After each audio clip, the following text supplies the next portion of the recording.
Hello, everyone. It's Tia I'm Kim. and we are here to continue the conversation about what we talked about in the last episode, just about that overwhelm. We kind of compared it to an avalanche, how life can just knock you right over because there's so many things, not just one thought or belief or story, but when it's multiple ones and they're really just consuming how we're responding to life. And the quote we're going to start with is from Byron Katie. When we believe in our thoughts, when we tell ourselves a story, we suffer. Quote, my husband doesn't respect me. I should be thinner. These are stories. And when there's no story, there's no suffering. And I love Byron Katie is fantastic. If you're not familiar with her work, we can talk a little bit about that. But it's the thoughts, the beliefs, the stories we tell ourselves. We take a neutral event, such as, like in the last episode, the coronavirus numbers are rising right now. It may sound scary, but that just is what it is.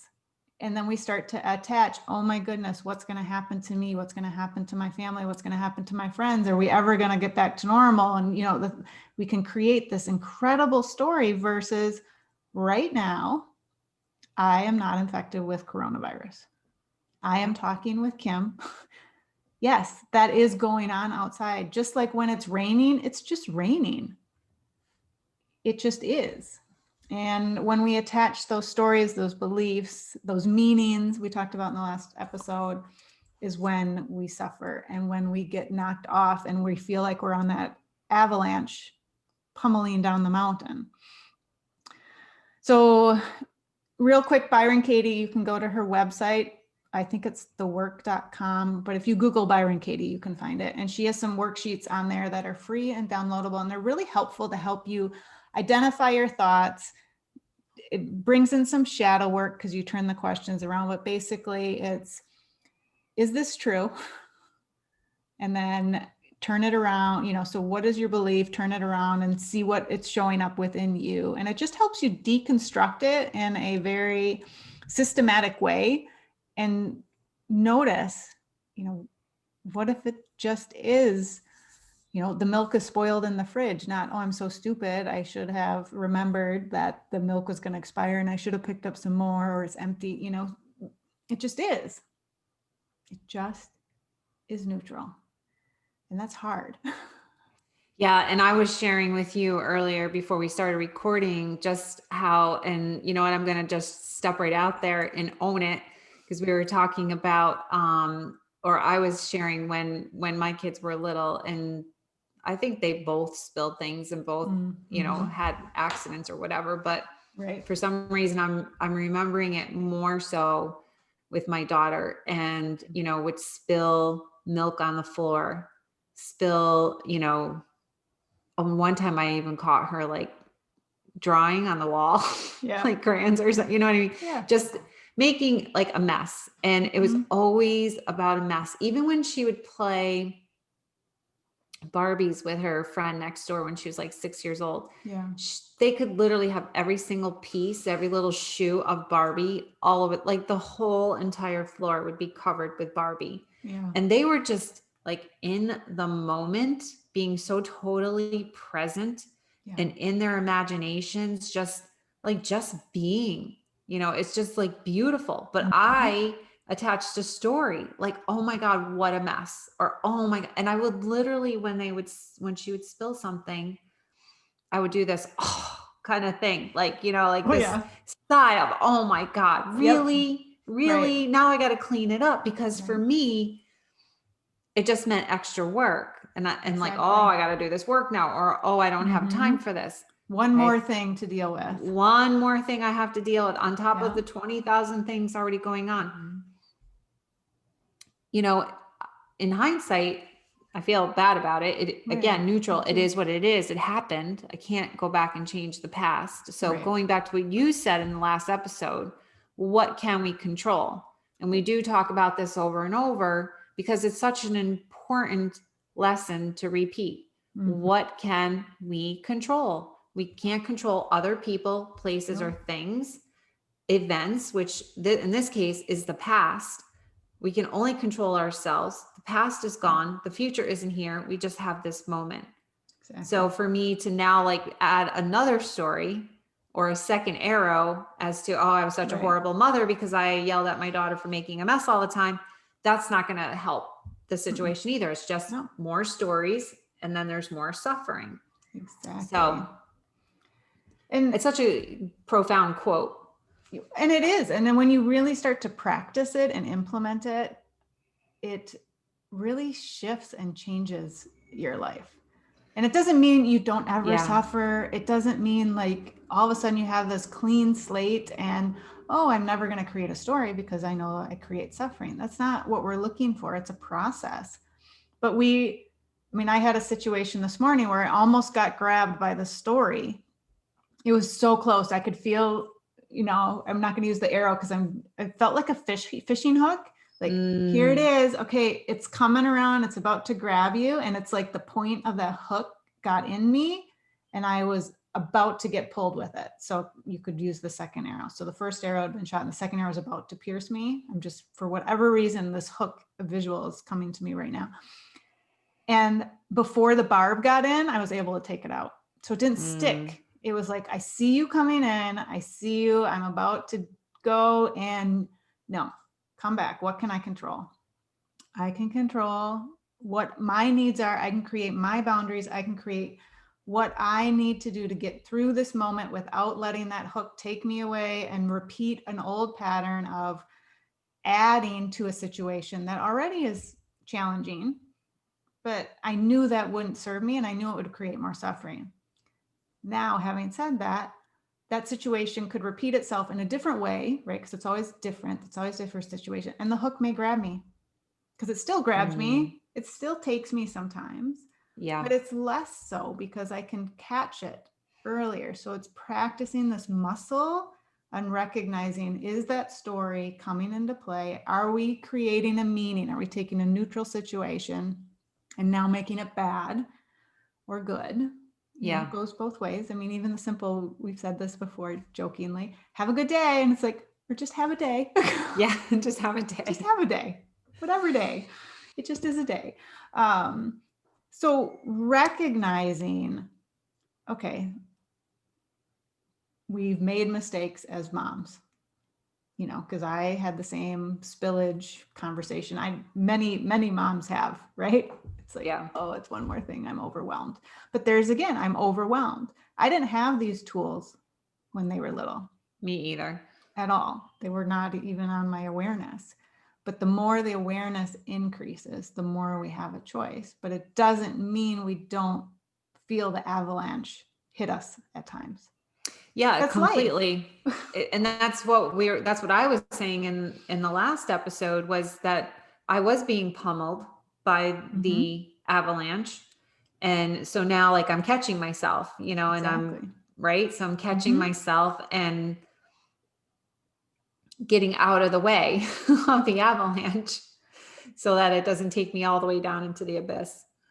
And the other thing I'm noticing you're doing, and is helpful too with that, is you're having compassion for yourself. It's not, you're not beating yourself up. Oh my gosh, I can't believe I let this happen again, or I'm back reading news stories about Corona or whatever. It's like, I did it.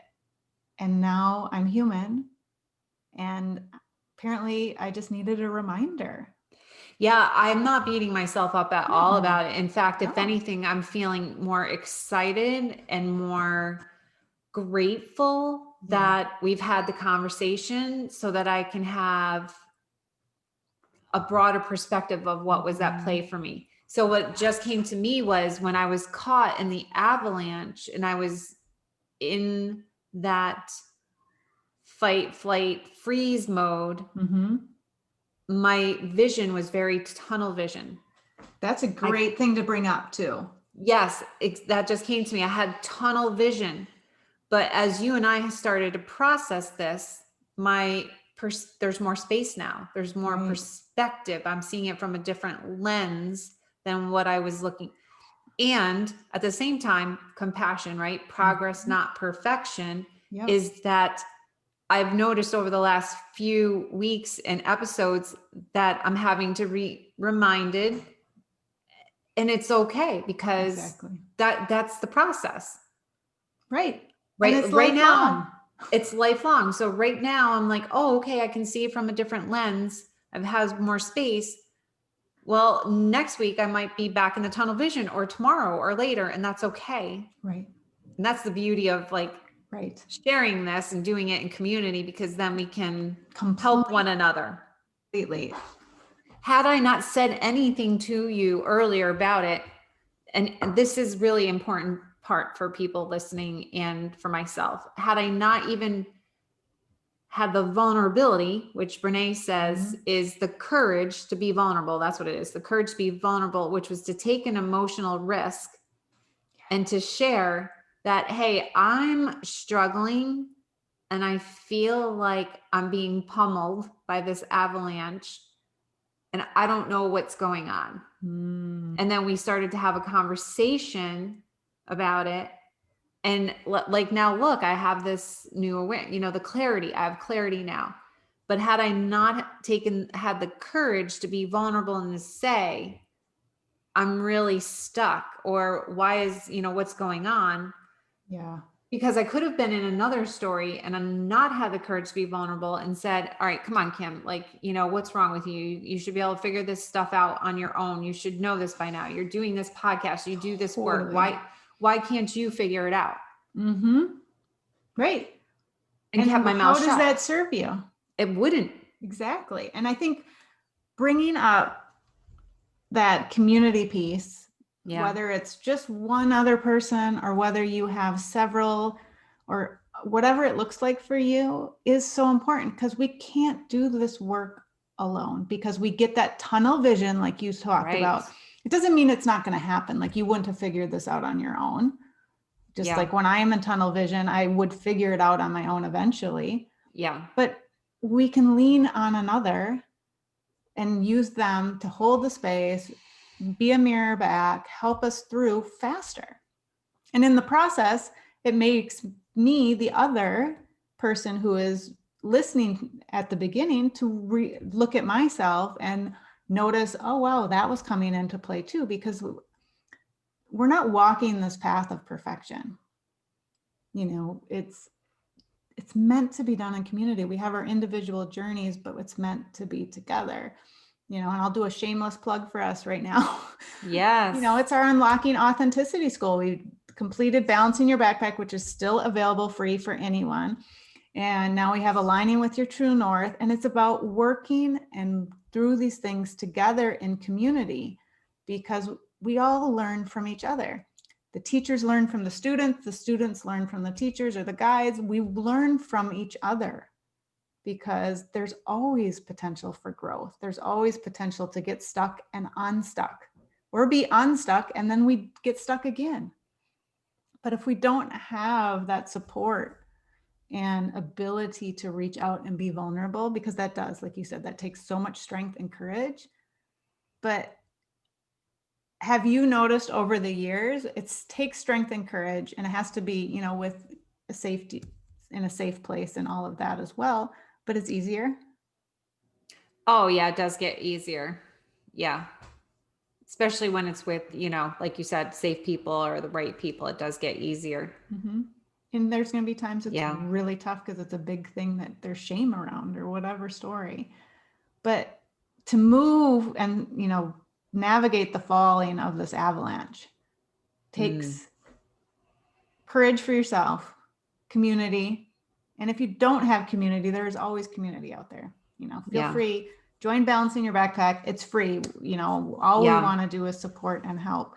And it can even reach out to us through the podcast, can email us at Masks Off, and we can, support you. Exactly. We don't want you to suffer alone at all. Yeah. So courage and vulnerability, community, deconstructing your thoughts, beliefs, that awareness, even just that awareness, that's the biggest thing in my experience in supporting people, my personal experience. Because if we're not aware of it happening, how can you shift it? You can't. Awareness has to come first. Yeah.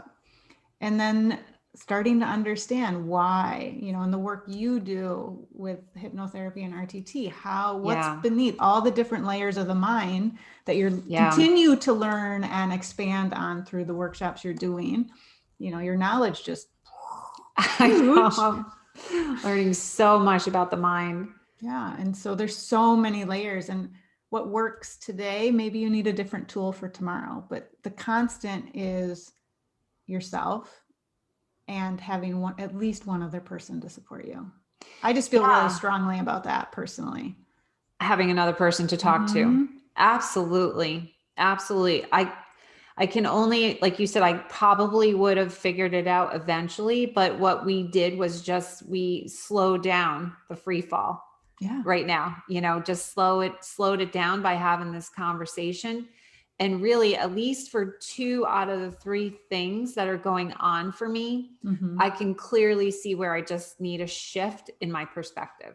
I can see how that by me adding meaning to the event, that I'm creating my own suffering. And that it's, if I just look at it as neutral and in this moment, it just like Byron Katie says, there's no story, there's no suffering. Right. There's no story right now around coronavirus in this moment for me.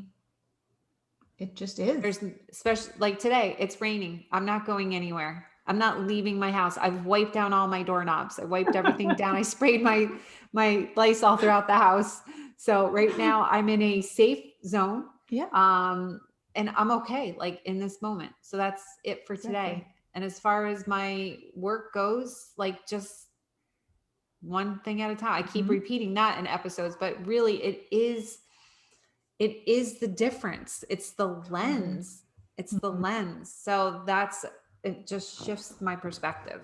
So I'm grateful we've had this conversation. And I do agree, if people, want to reach out to do our backpack class or sign up to do our True North class, there's just so many opportunities to get support if you don't know where to start.